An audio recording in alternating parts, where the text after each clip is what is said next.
les presse clubs, la Fédération des presse clubs européens. J'ai travaillé avec eux toute cet après-midi, puisque nous étions en assemblée générale. Je peux vous dire qu'ils font un boulot exceptionnel. Ce sont les permanents qui représentent les élus, les journalistes, dans leurs pays respectifs.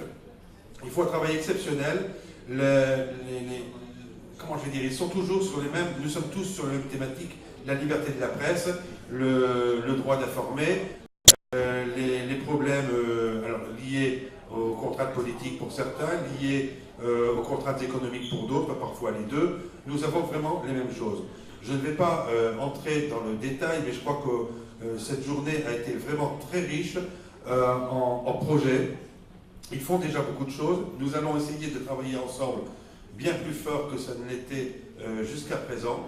Et par exemple, entre autres idées, le représentant des presse clubs de Bruxelles, qui n'est pas là ce soir parce qu'il va recevoir la Fédération des clubs de la presse du monde à Bruxelles à partir d'après-demain, lui suggérait de créer un club de la presse au Balkan avec des cotisations, avec une participation financière de la Commission européenne.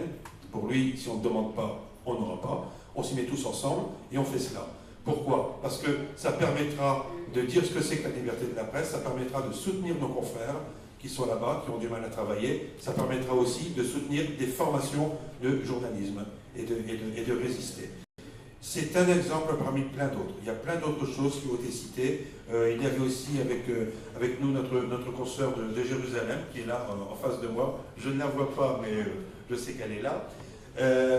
Et qui, elle, parlait de la nécessité aussi d'informer correctement sur ce qui se passe en Israël, et puis avec le conflit que l'on connaît bien, qui nous disait que ça n'est pas toujours facile, qu'ils sont prêts, la Banque de la presse, à recevoir les journalistes. D'ailleurs, nous avons intégré la fédération lors d'un premier voyage à Jérusalem pour cette fédération. Et là, une autre chose qui les intéresse beaucoup, où il y a beaucoup de demandes, c'est l'aspect économique. Voilà, des tas de choses comme ça. Je ne peux pas brosser un tableau plus large de tout ce qui s'est dit cet après-midi, mais je puis vous dire que grâce à elle et grâce à eux, nous allons faire plein de choses à partir de maintenant, tous ensemble, grâce à un réseau qui sera... ils sont une dizaine seulement aujourd'hui. En réalité, il y a 17 clubs de la fédération. Et j'ai même pu comprendre qu'il y en a un nouveau qui est arrivé il n'y a pas très longtemps. Ils sont inégaux devant les moyens. Tout le monde n'a pas les mêmes moyens financiers.